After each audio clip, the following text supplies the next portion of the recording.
Hello, how are you? Anyhow, thank you very much for joining this session. Uh, this session we'll be talking about U.S.-China strategic rivalry and the consequences for the Asia-Pacific region. And now, world is facing several challenges. We have a pandemic, and we have a climate change. We have a proliferation of weapons mass destruction, and many other challenges. But among all those challenges, there is a real challenge that is the rising confrontation between China and the United States. Two countries used to, maintain very, cooperative relations, but with some competition. But now two countries getting into from competition to rivalry, and even more than that, both countries tend both countries are looking at each other as some kinds of a potential adversaries. It's quite dangerous and a signal for the world. And we'll be discussing, what is the pattern of strategic rivalry between these two big powers? Okay, what are the implications for the Asia Pacific? And I'm very happy to present the wonderful, one of the world top class panelists today. We have Professor Graham Allison from Harvard, and also we have General Yao from Chinese Military Science Academy, and also we have Professor Gareth Evans, former Foreign Minister of Australia for 8 years, and then also we have former Foreign Minister Kim Sung-hwan of South Korea. I think that we have a really wonderful, the panelists at this session. And I will, operate in this way. I'll give you 5 minutes each of you, and you give a presentation. I understand Professor Allison will be giving a PPT, and others will be giving a straightforward, talks. And afterward, we'll have about, 20 minutes for discussions among ourselves. Okay, let me start with Professor Graham Allison, please. Thank you very much for the opportunity to participate again this year in the very important Jeju forum, and say how sorry I am we can't all be there in present, but nonetheless, even remotely, this is an exciting opportunity for me, and especially to be part of such a distinguished panel. The question that the organizers have put to us, I think, is right on target. What is the defining challenge of international relations today and for as far ahead as any eye can see?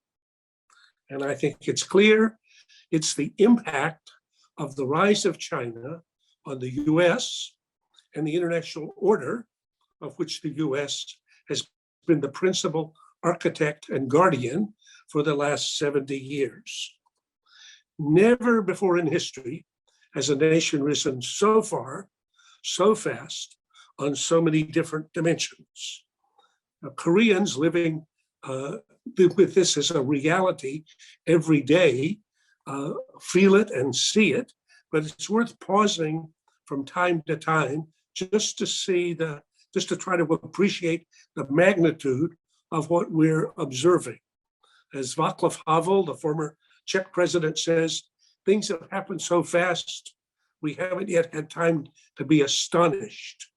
So we should pause for a second and be astonished. Koreans, the South Koreans, and your American partners are rightly very proud of the Korean miracle, in which a nation that went from the ruins of war to now become one of the great economies in the world over just 2 generations.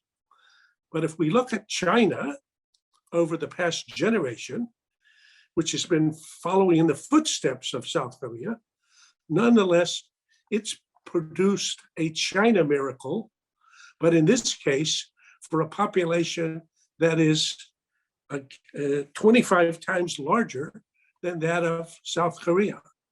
So this is the fastest, furthest, mostest of anything like this ever seen in history. As Lee Kuan Yew put it presciently, China is destined to be the biggest player in the history of the world. The question posed to the panelists about how this is going to impact global order, and particularly order in the Asian Pacific, is right on target. And if I signal my answer, it is that this will create increasing stress and strain for everyone in the globe, and in particular for China's neighbors in Northeast Asia, and specifically, perhaps most delicately, for South Korea, which shares a border. The Greater of Korea shares a border with China. So to help us understand that, I want to today talk about two ideas very briefly. The first is a topic and a subject and a concept I developed in my book, Destined for War, which was published just 4 years ago as Trump was becoming president. And it's the concept of Thucydides' trap. When a nation like Athens rises rapidly to challenge Sparta in classical Greece, or a nation like Germany rises rapidly at the end of the 19th and beginning of the 20th century to rival Great Britain, which had ruled the world for 100 years, or in the past generation, China rises to rival and threaten and seriously threaten to displace the US, which has ruled for an American century. Alarm bells should sound. Extreme danger ahead. Most likely even risks of genuine war. So the first proposition is Thucydides' trap in a Thucydidean rivalry. The second idea, which is the one that I've been working on here most lately, since the task I've set myself for the past 5 years since I sent this book to the publisher, is to ask, how can we escape Thucydides' trap? So far, I've identified 9 possible avenues of escape, but the one that I think is most interesting and most promising is a combination of an idea John Kennedy came to after the Cuban Missile Crisis, when he felt that he was on the brink of a war that could have blown up the world. And secondly, a related idea that actually emerged in China back 1,000 years ago, when the Song found themselves unable to defeat the Lao and negotiated a treaty that was described by historians as a rivalry partnership. So the second big idea is that the specific conditions of the 21st century, nature and technology, have condemned the US and China to coexist, because the only alternative is to co-destruct. And if we needed a metaphor for thinking about it, think about two inseparable, conjoined Siamese twins who have to find a way to live together because the only alternative is to die together. Let me say a word about each of these quickly in the slides. Next slide, please. Thucydides. Remind you, Thucydides was the founder and father of history. He wrote the first ever history book. Next slide. He wrote famously the proposition that it was the rise of China and the fear, the combination of misperception and emotion that created fear, that this instilled in Sparta, that made the war inevitable. By inevitable, he didn't mean 100% inevitable. He just meant very, very, very likely. This was the underlying structural cause of the Peloponnesian War in classical Greece that ended up destroying the two great city-states. This was the underlying cause of World War I, as Germany rose to rival Great Britain, leaving both vulnerable to an event as otherwise inconsequential as the assassination of an archduke in Sarajevo that triggered a spiral of reactions that dragged both into a devastating war, and it ended up basically destroying Europe. This is the danger in the current rivalry between the US and China. So Thucydides' trap is a term I coined about a decade ago to remind us vividly of Thucydides' big idea, the dangerous dynamic that occurs when a rising power threatens to displace a ruling power. Next slide, please. In the Thucydides trap case file, which I describe in my book, Destined for War, at Harvard, we've collected all the cases we could find in the last 500 years in which a rising power threatened to displace the major leading ruling power. As you can see from this, 4 of these 16 cases ended in no war. The rise of Spain to rival Portugal back at about the time of Christopher Columbus. 2 most interesting cases from the 20th century, the rise of the US to first rival and then surpass Great Britain in the early 20th century and into mid-century. And secondly, the rivalry between the Soviet Union and the US that almost ended in war, but in fact had a Cold War that ended without war. So that's Thucydides' trap and the Thucydidean rivalry. What's to be done? Next slide, please. So I mentioned the Sung and the Liao. This is back 1,000 years ago. The Liao were a northern Mongol tribe. There were several small conflicts between the Sung and the Liao.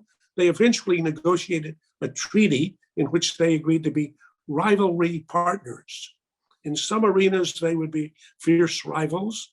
In others, they would be thick partners.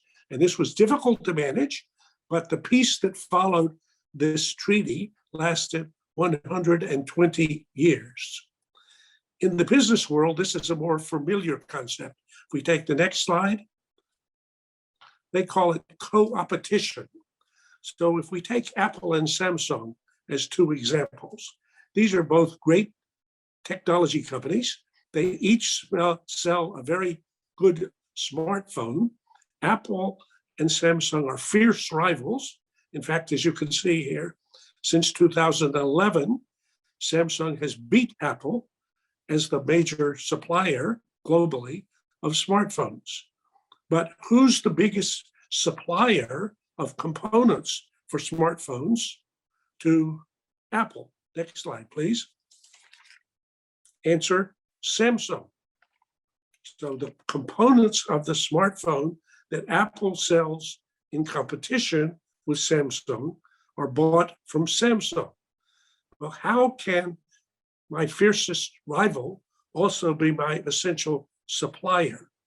Tim Cook, the chief executive of Apple, would say, in our business, we call that life. Life. It's complicated, it's difficult, but it's the condition in which we survive. So I think if the US and China are able to understand the specific conditions both face in the 21st century, we'll discover that nature and technology have created, in effect, a condition in which we are inseparable, conjoined twins, and we'll find a way to live together to avoid dying together. So thank you very much.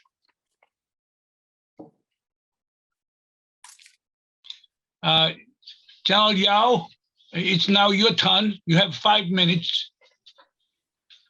Thank you, Professor Moon. It's an honor for me to participate in the forum as a speaker. And I'm so happy to see all my friends here online. The Biden administration has not finished reviewing its China policy. However, based on what it has said and done, China expects more policy continuation from the previous administration. Secretary Blinken depicts the relationship as competitive where it should be, cooperative where it could be, and adversarial where it must be. Although China is reluctant to accept strategic competition or strategic rivalry as the defining feature, it realizes that in the coming years, relations with the United States would be the worst since 1979. And US-China strategic competition first creates a security dilemma in which each side strengthens its military posture against the perceived threat from the other.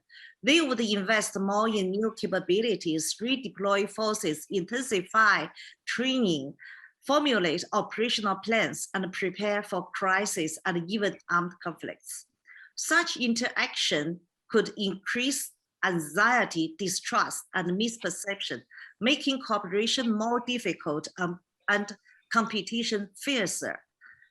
And China-US competition would change security relations among regional states, who sometimes find themselves in a situation of having to choose side, whether to side with the United States for its support, security support against China, or to side with China for economic gains and give up some of US security protection. The Biden administration perceives China as the greatest security threat, and its recent effort at developing bilateral alliances and the Quad framework shows an intention of collectively countering China. And the positive momentum that economic growth and security stability enhances each other has been eroded in the Asia-Pacific region. And strategic competition reduces incentives to cooperate on regional security issues. Both China and the United States have to reassess security interest in dealing with security issues. For instance, both have cooperated on solving the North Korea nuclear issue. For a denuclearized Korean Peninsula serves not only the interest of China and the United States, but all the Northeastern Asian countries. The Biden administration had finished its North Korea policy review, but has not rolled out its diplomatic effort. We will see how China and the United States would interact in dealing with the issue. And the two countries had also in the past worked together in fighting global terrorism after 9/11 attack. And I'm not sure what the prospect for cooperation will be now that China is blamed and sanctioned for genocide in Xinjiang. China and the United States would have been more, should have been more coordinated in stabilizing the situation in Myanmar, but that coordination has not occurred so far. So in sum, strategic competition has very negative impact on the bilateral security relations, on security relations among regional states, and unwillingness of cooperation of the two major powers in regional security affairs. And then what we can do to reduce the negative consequences, I really don't know, but I can venture some suggestions. First, I think the relationship is still fluid. Both should emphasize more on cooperation and avoid making competition a dominant nature in the relationship. And second, Taiwan is the most sensitive and explosive issue with the potential of triggering a war. It is paramount for the top national leaders to assure each other of the 4-decade-long consensus on Taiwan, or reach a new one which can stand the pressure of strategic competition. It will not be wise to force allies and partners to choose side on the issue of Taiwan. And third, China and the US should maintain a cooperative posture, at least, or attitude on multilateral security platforms and provide space for other countries to maneuver and balance instead of forcing them to make stuck choices. When dealing with differences, both sides should take an issue-specific approach and avoid such generalization as democracies vis-a-vis autocracies, which easily leads to Cold War style confrontations. And lastly, and more specifically, the Chinese People's Liberation Army and the US military have built and improved crisis management mechanisms. It is important to keep them viable so that communications are open and intentions can be clarified once a crisis does occur. I will stop here. Thank you. Thank you very much. Okay, now, Professor Garrett Evans. Well, thank you very much, Chung Yin, for that introduction. It's a great pleasure to join all my very distinguished colleagues here at this Jeju Forum panel.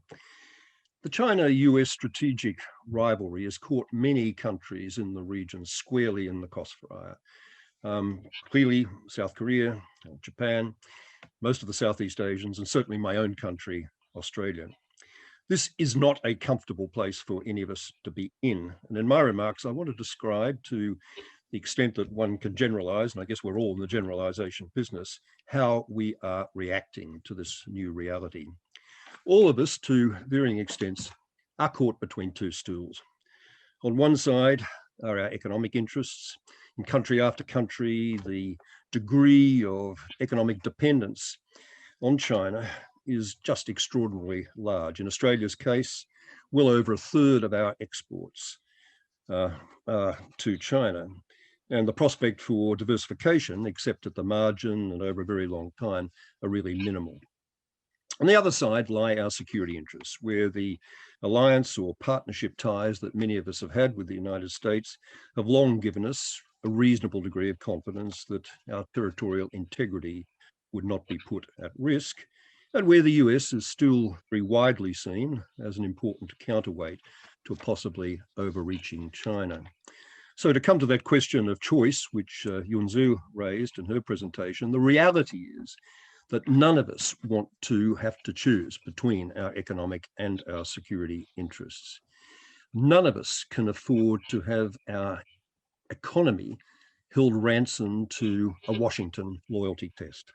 None of us can afford to have our security held ransom to a Beijing loyalty test.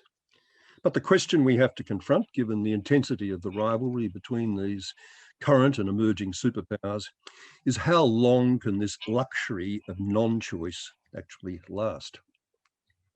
I'm not one of those who believes that that choice is going to be forced upon us anytime soon by outright war between the United States and China, the worst case consequence for all of us of this strategic rivalry. Graham Allison, with his Thucydides story, has made us, of course, think very hard about the risks associated with rising powers confronting established ones. But the bottom line, as I think he would frankly acknowledge, despite the title of his book about destiny, is that we really are still talking about risk here, not about inevitable, inexorable destiny. In the China case, the US-China case, the risk is certainly not zero. Emotion can drive miscalculation, and that will go on being a real concern with Taiwan in particular, as Yunzu has just reminded us. But both sides, I think, are acutely aware that the horrendous costs of waging modern warfare, major power warfare, would wildly exceed any possible gain for either of them.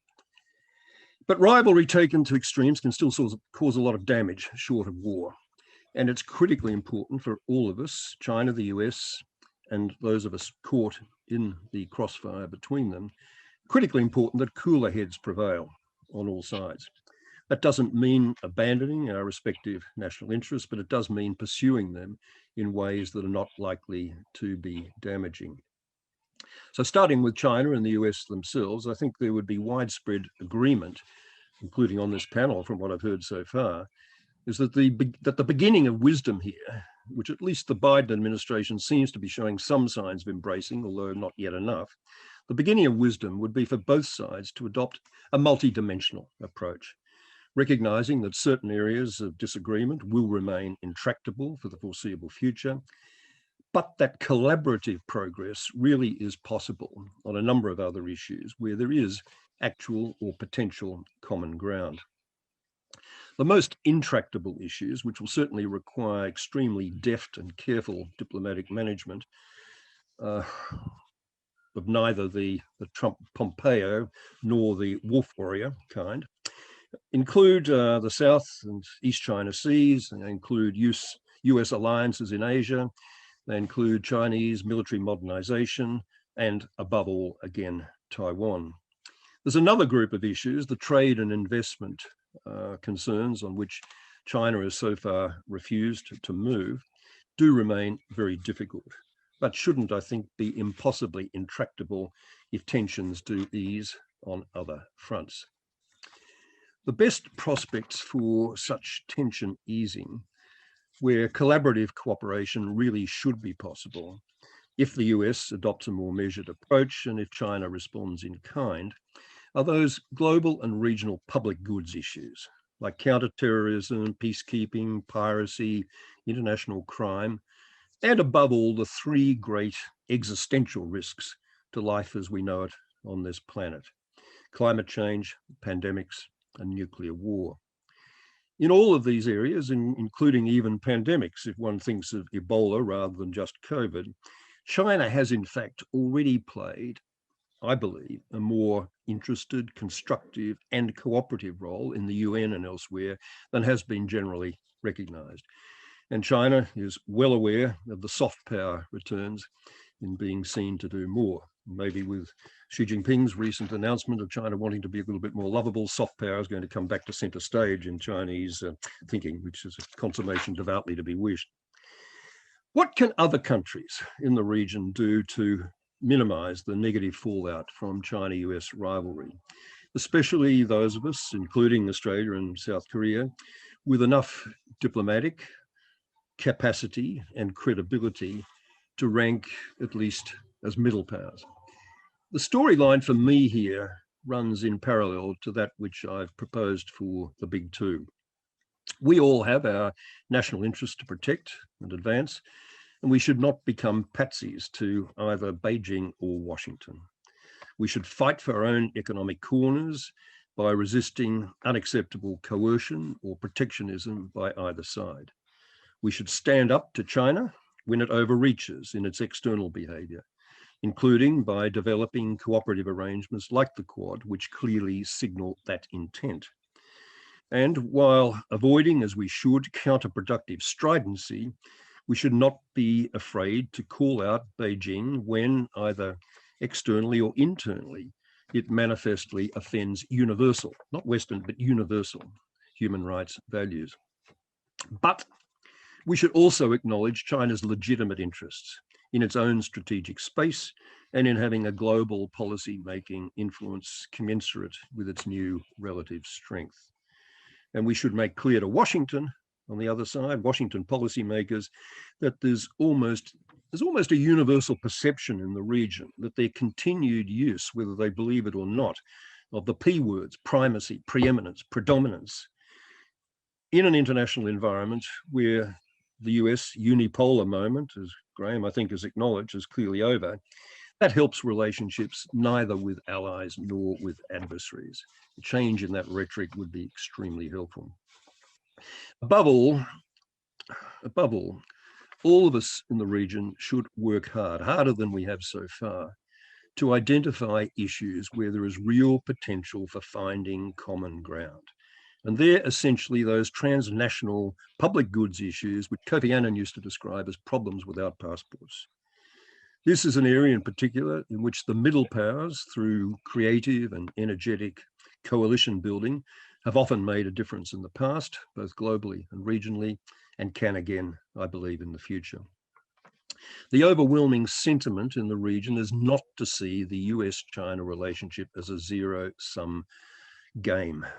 No state, again, wants to be forced into win-lose choices, and avoiding those choices themselves and avoiding forcing others to make them should be the guiding principle for both Beijing and Washington.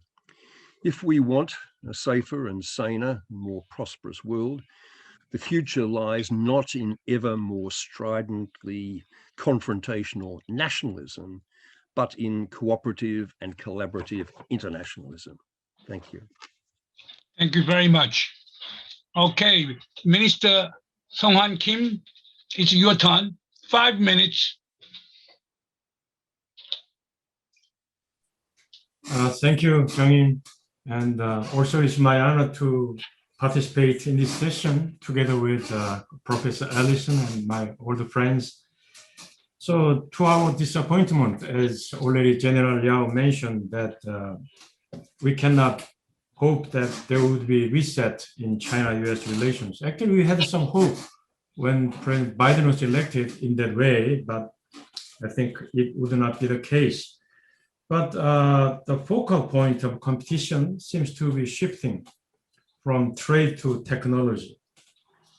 Biden administration is making its efforts to increase innovation in the US and to limit the diffusion of technology to China, to prevent China from dominating the technologies of the future. And also the US is trying to make a new supply chain, excluding China, by decoupling technology. But I'm skeptical that this decoupling policy would bring about its intended outcome. China's biggest strength is a huge market. And it is difficult to think that business people abandon opportunity to earn money and leave a huge market for political reasons. So it seems to me that US and US and China both think that they can take advantage from the decoupling. US thinks it can achieve its goal of forming a new global supply chain without China, while China would use decoupling as an opportunity to develop its own indigenous technology. So I still have some hope, as everybody said, that the Biden administration would find more areas of cooperation with China. As General Liao mentioned, North Korean nuclear issue can be one of the areas. And I really hope that they would find more cooperation area and increase trust each other. And it will eventually lead to the lessening of the intensity of rivalry between the two countries. And for most countries in Asia and Pacific, they have security or economic relations with the US or China. So as Garrett said, it is a nightmare for us to be forced to choose between the two countries. And actually, Asian Pacific countries have made our own efforts to create kind of community in the region to mitigate bilateral rivalry by involving other players. However, we couldn't see any tangible outcome yet. And most countries in the region think that US-China rivalry is the main obstacle for making this multilateral architecture in the Asian Pacific. And in view of difficulties of making new multilateral mechanism under the US-China rivalry, it is realistic to strengthen the functioning of the existing multilateral forum where the US and China are participating together.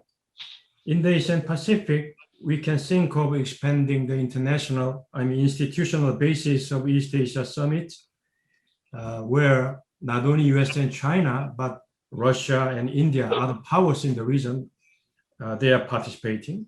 And at the global level, we can think of strengthening the role of G20 summit. I think the leaders of 20 leading countries in the world, they can make G20 as a platform for addressing global challenges and also geopolitical tensions stemming from US-China rivalry. For Korea, US-China competition both give security and economic challenges.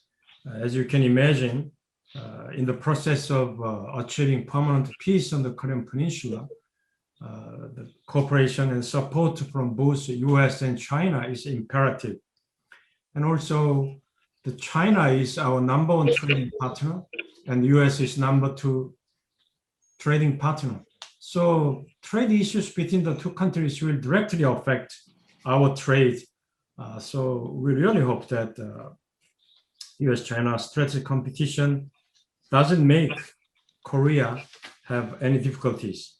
The SAR deployment incident reminded the Korean people that US-China strategic competition is not just issues between them, but our own issue as well, which directly affects our lives.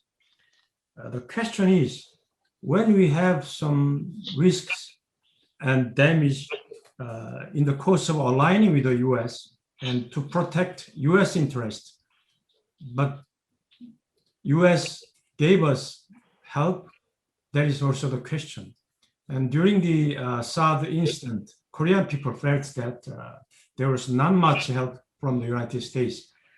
And also we recognized that China, they tend to retaliate against allies of the US rather than directly against United States. So we hope that this time US will give us some kind of assistance that can offset our risks of aligning with the US.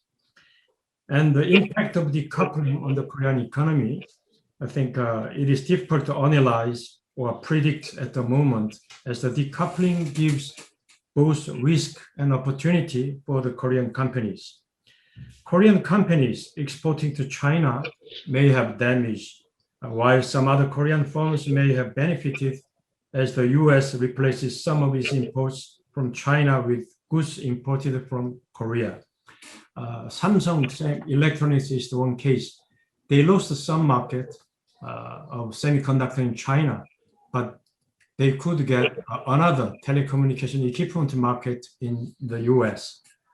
I think Moon Jae-in government, they tried to have balanced position between the US and China.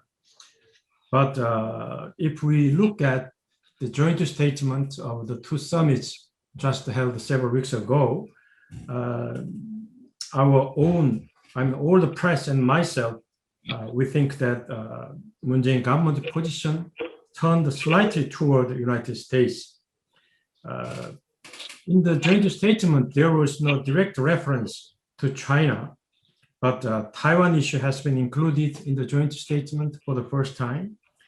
And the US agreed to lift all the restrictions on Korea's development of missiles, which will allow Korea to have any type and any range of missiles. And also the two presidents agreed to cooperate to increase the resiliency in the supply chains in the sectors such as semiconductors, batteries, and the strategic and critical materials.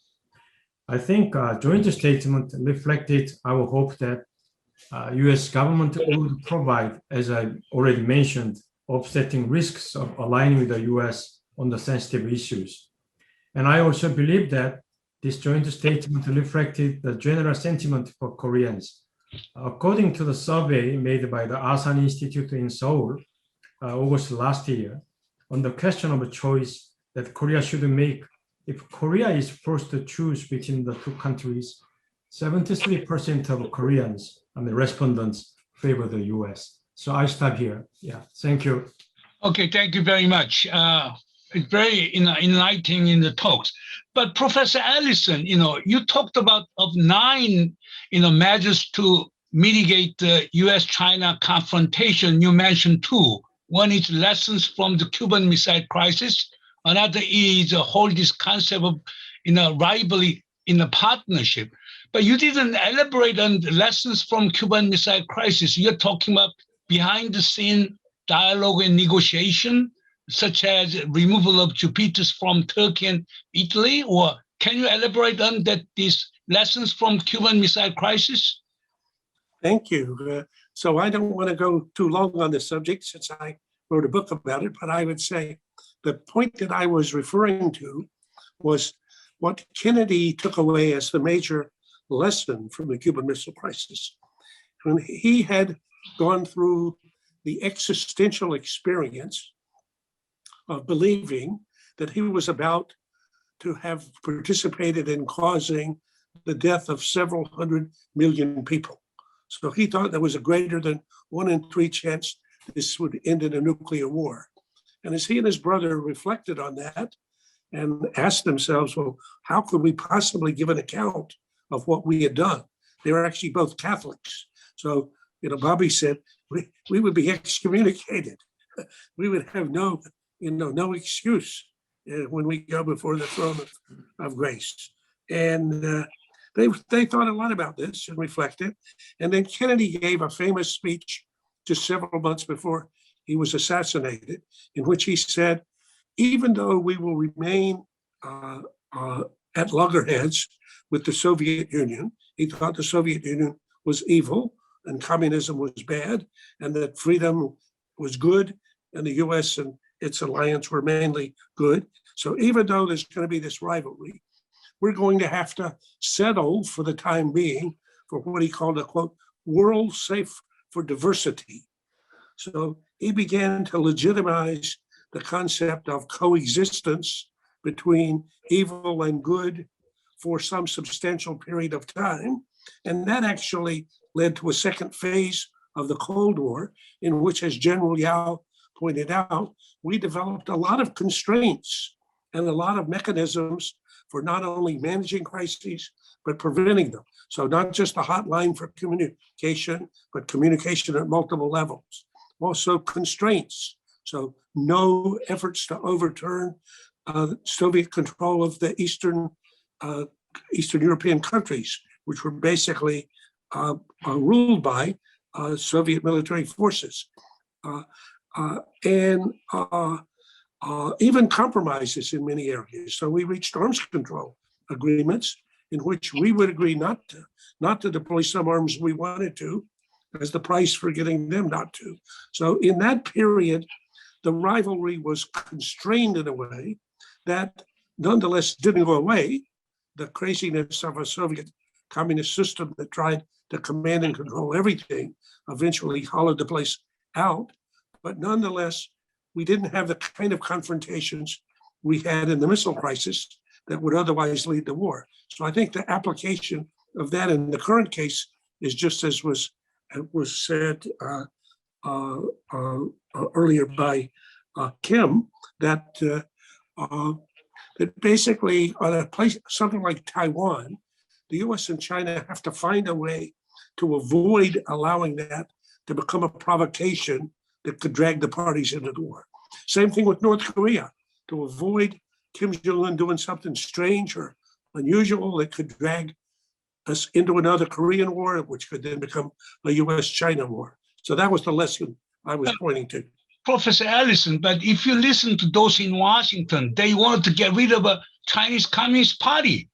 Okay, that means what? That those in Washington do not want to coexist with China. Well, some clearly don't.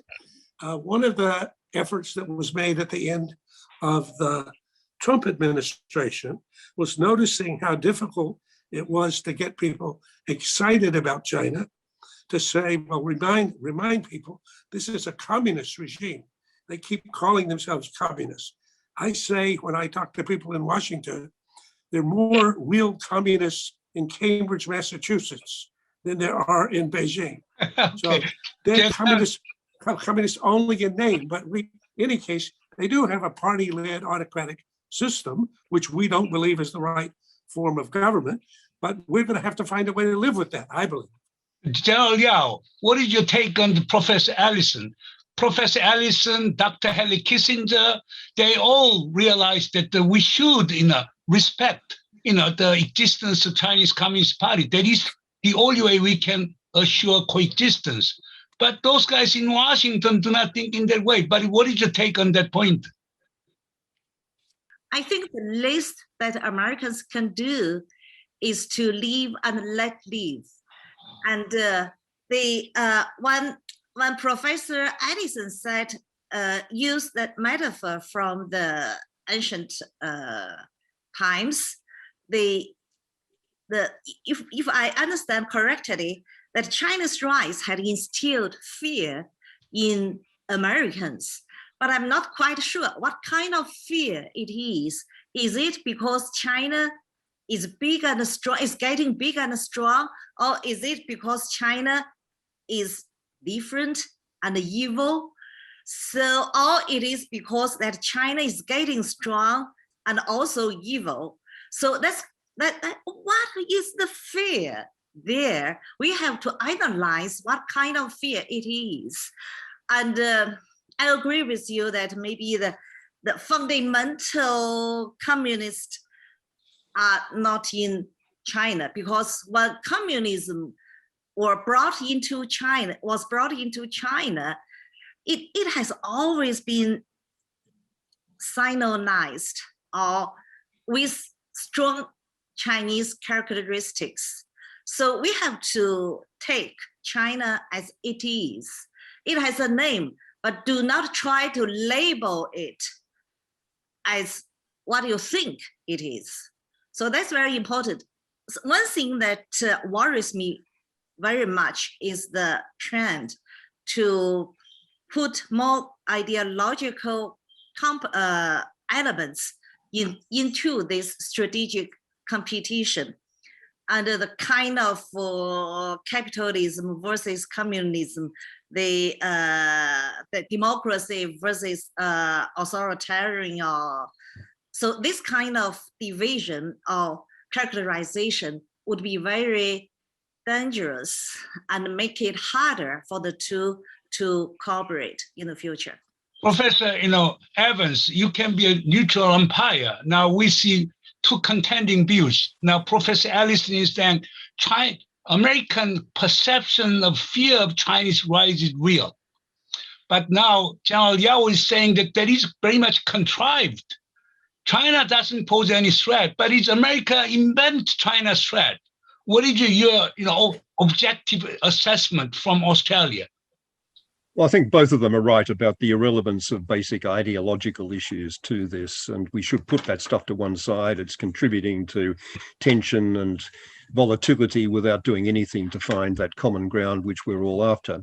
The one area of fear that I think we legitimately can have about China goes back to the question of Taiwan. And the fear is that China will not be able to live indefinitely with the status quo, that ambiguous status quo.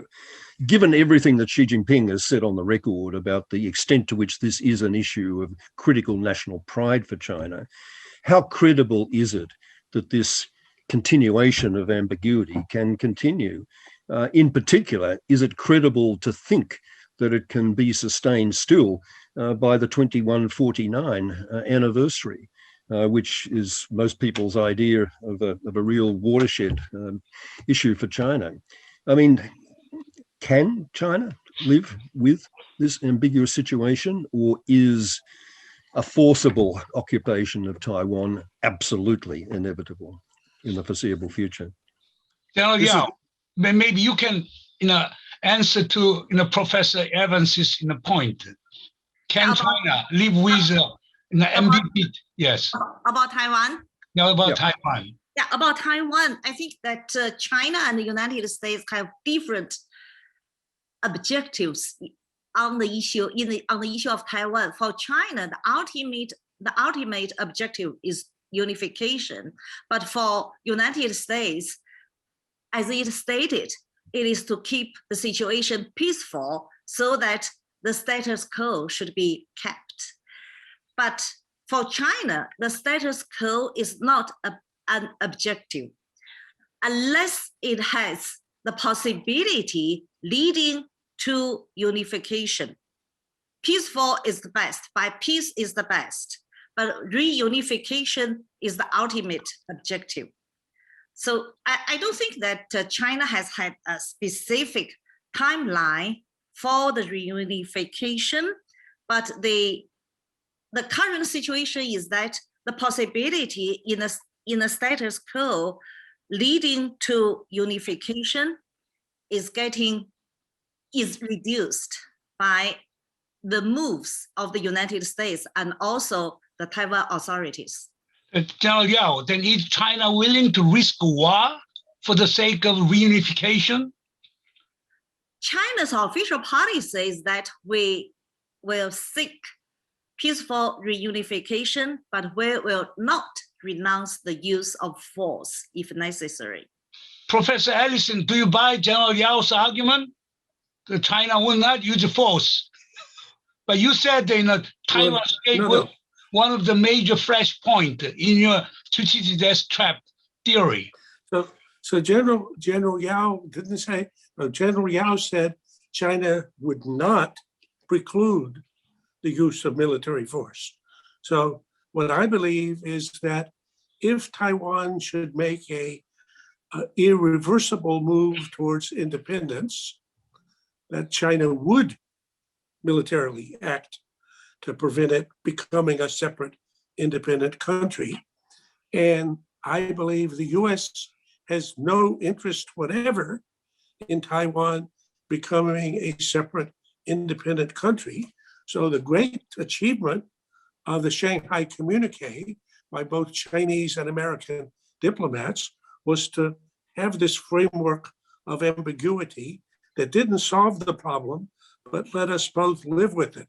So I think if we were wise, a Chinese leader like Xi Jinping and an American leader like Joe Biden could find some way to renew this framework in which Taiwan was Taiwan. It was on a path to ultimate integration with China, as long as things go along the current path as China hopes, but that this wouldn't be resolved today, tomorrow, for a decade, maybe even, I like Garrett's, to 2049. So I think some way to extend the current arrangement. As Deng Xiaoping once said, sometimes problems are too hard to solve, so you put them on the shelf, and then maybe in 10 or 50 years, people are smarter and the problem has changed. Minister Kim, you said that as a result, if we look at the U.S. The Biden-Moon Jae-in joint statement, there is a clear indication that the Moon Jae-in government is taking sides with the United States. But if there is major military crisis in the South China Sea or close strait, Taiwan Strait, would the South Korean government support the United States in those two areas militarily? As an ally, U.S. may ask our support in that case. We can imagine that, but we need kind of consensus domestically.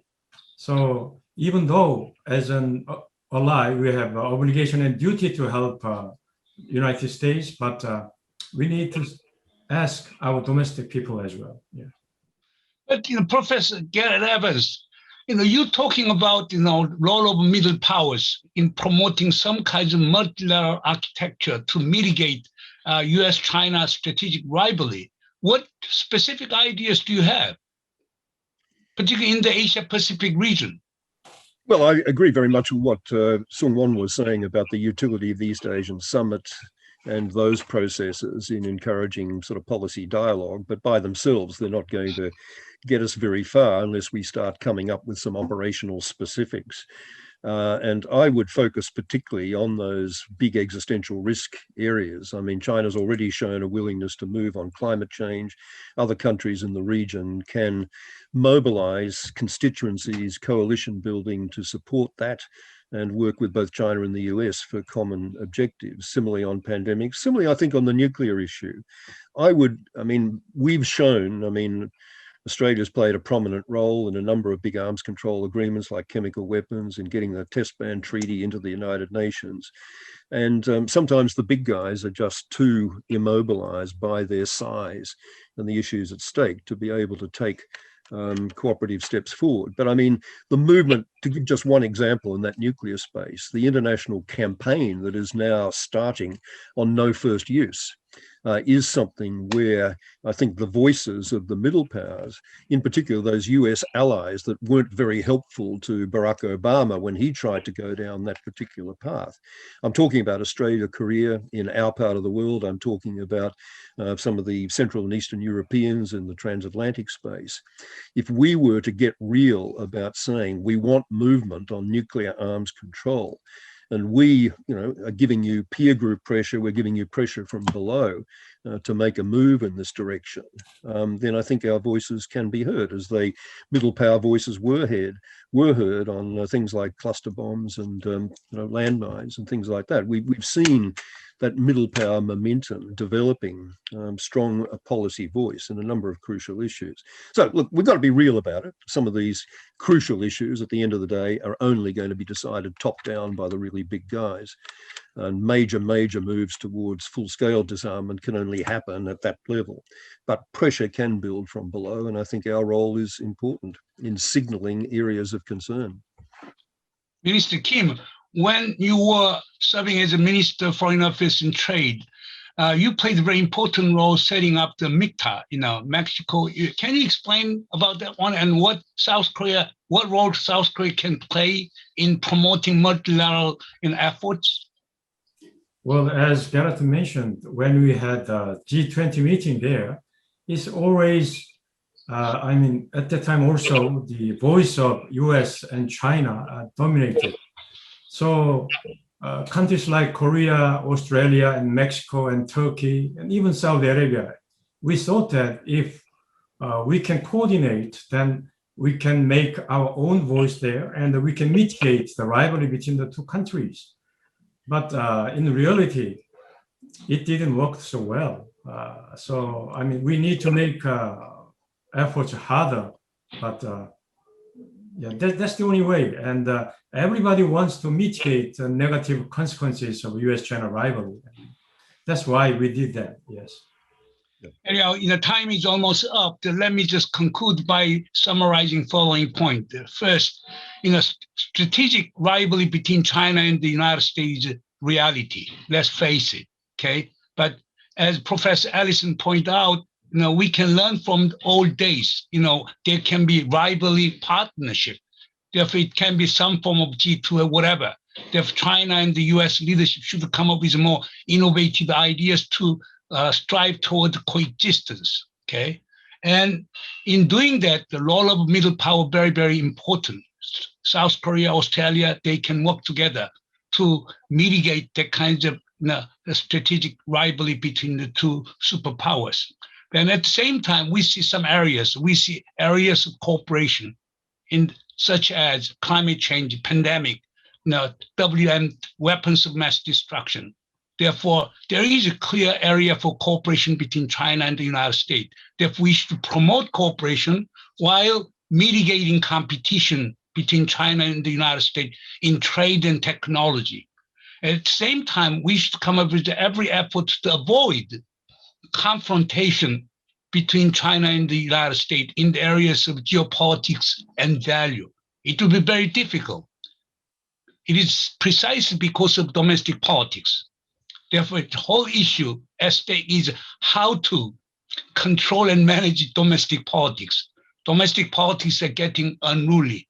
If we can do that, then as all of you pointed out, steady cooperation between China and the United States will be possible, and there will be peace and stability in the Asia Pacific. I thank you very much for your participation, and it was extremely useful in the panel. Thank you.